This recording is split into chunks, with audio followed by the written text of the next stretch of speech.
Okay, so ini adalah cyclic photophosphorylation. Again, ingat, instead of dia pass dia punya elektron daripada ferridoxin dia pass pada NADP+, instead dia pass balik pada cytochrome complex, the one yang pump the proton from the stroma masuk ke dalam thylakoid space and then pass kepada plastocyanin back to the P700. So kalau soalan tanya, what is the final electron acceptor in cyclic photophosphorylation? Jawapannya adalah chlorophyll A P700.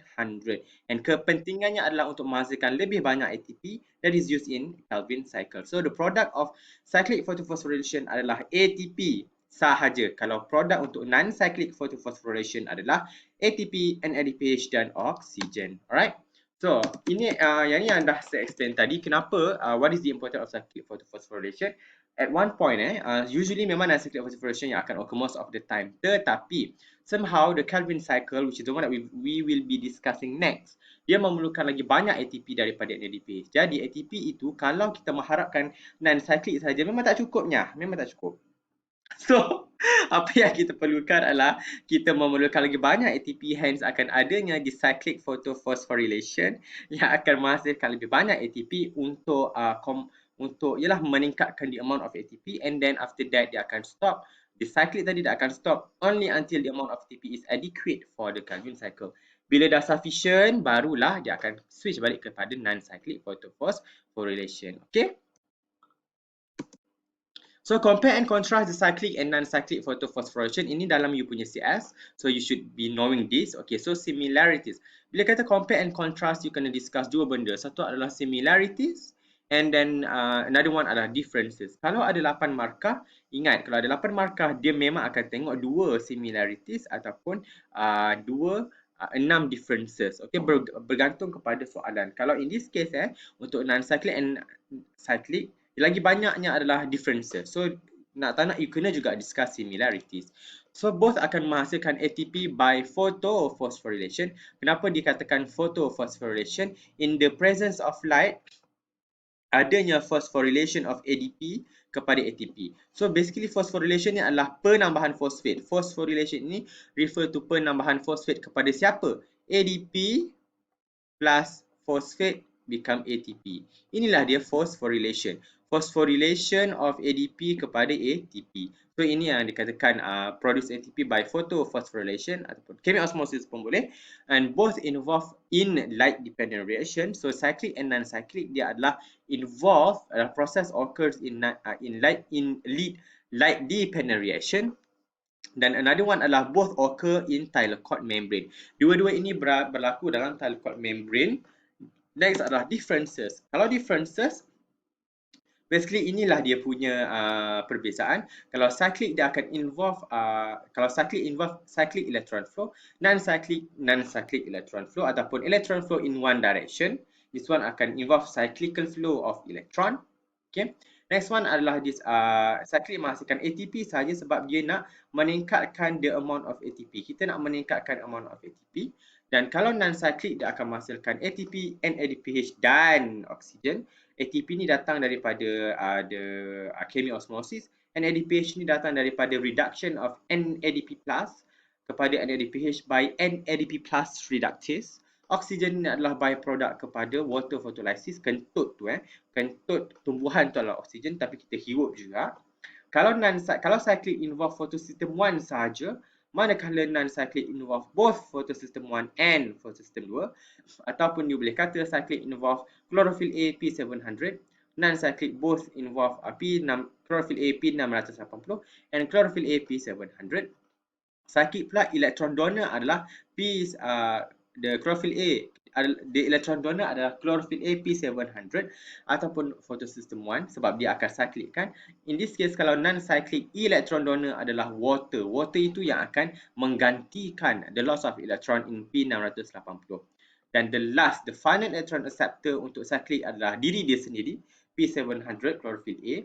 Manakala untuk the last electron acceptor adalah NADP+, di mana dia akan adanya reduction of NADP+ kepada NADPH. And then kalau cyclic dia akan adanya release of oxygen. Sebab apa? Because photolysis of water does not occur. Tak ada melibatkan Kalau cyclic tidak ada melibatkan release of oxygen, tetapi because photolysis of water does not occur, but in non-cyclic photophosphorylation adanya adanya oxygen is released sebab melibatkan water photolysis occurs lah. Okay, ini adalah dia punya differences. Ingat, kalau jawab dengan se, bila kata differences ada 3 perkataan lazimat yang awak kena letak. But, pilih salah satu, but, whereas ataupun while. Okay, ikut awak. Pilih satu saja. Mana-mana pun kita akan terima. Dan discuss the non-cyclic photophosphorylation of the light-dependent reactions. So, ini adalah yang telah sekarang. Okay, you boleh tengok sendirilah dia discuss the non-cyclic photophosphorylation of light reaction. First, light is absorbed by accessory antenna pigment of photosystem 2. Dia nak kata non-cyclic. So, cerita pasal non-cyclic. So, dia akan absorb by photosystem 2. Kemudian, energy is transferred to chlorophyll A P-40 over reaction center ataupun chlorophyll A P-40 is photoactivated. Electron in chlorophyll A P-40 is photoexcited and released to the primary electron acceptor of photosystem 2, which creates electron deficiency dekat P680 ataupun awak boleh kata P680 become P680 plus pun kita terima. Water photolysis akan occurs to form hydrogen ataupun proton, electron dan half oxygen. Electrons from water photolysis will replace the photoexcited electrons released from the P680. Okay, and then chlorophyll P680 akan return dia kepada reduced. Okay, bila in this case kan you boleh nampak P680 dia terima elektron P680 plus.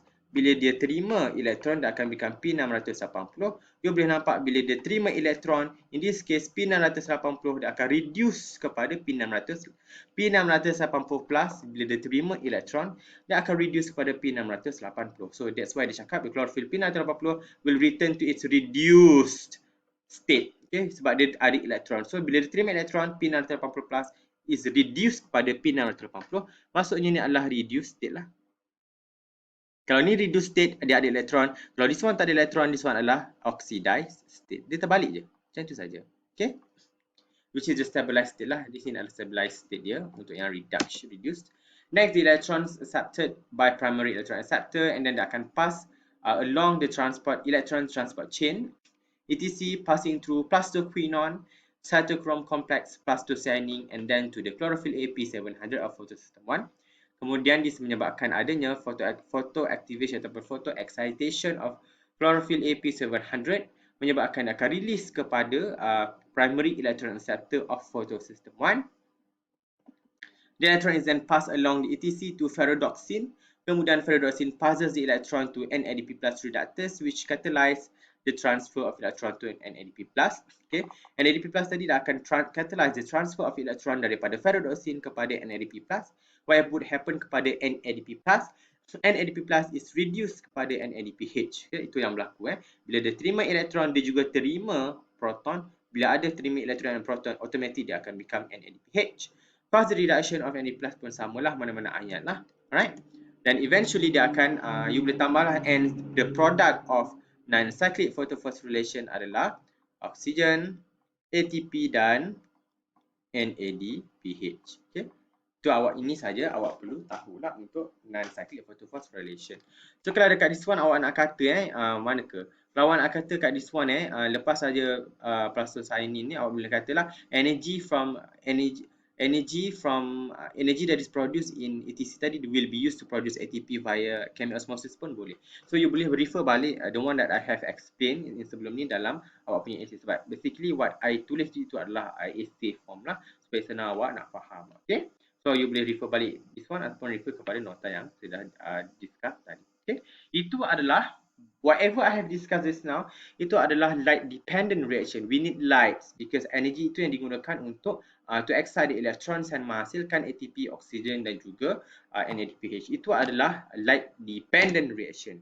In the next part of our lecture, kita nak tengok macam mana bahan mentah yang dihasilkan daripada light dependent reaction tadi digunakan dalam Kelvin cycle ataupun light independent reaction untuk menghasilkan apa? Di sinilah di mana proses penghasilan karbon, penghasilan glukos itu dilakukan.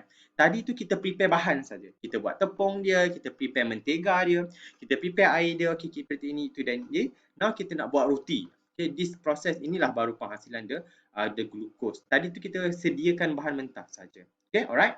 Dan yang dapat orang kita nak tengok, kita nak bincang Kelvin cycle. Alright, so kena faham konsep tu. Kalau tadi light dependent reaction memerlukan light energy, in this case light independent reaction. From the word independent, it does not require energy. Dia memang tidak memerlukan energi. Sebab apa? Memang light pun tak digunakan. Asalkan ada ATP, asalkan ada NADPH, cukup untuk dia menghasilkan. Asalkan ada karbon, cukup untuk dia melakukan menghasilkan glukos. Tak kisahlah malam ke siang, ia boleh berlaku. Okay, sebab dia tidak memerlukan cahaya. But kalau light dependent reaction memang memerlukan cahaya untuk excite the electron. Okay, faham So kita akan discuss this in the next lecture lah.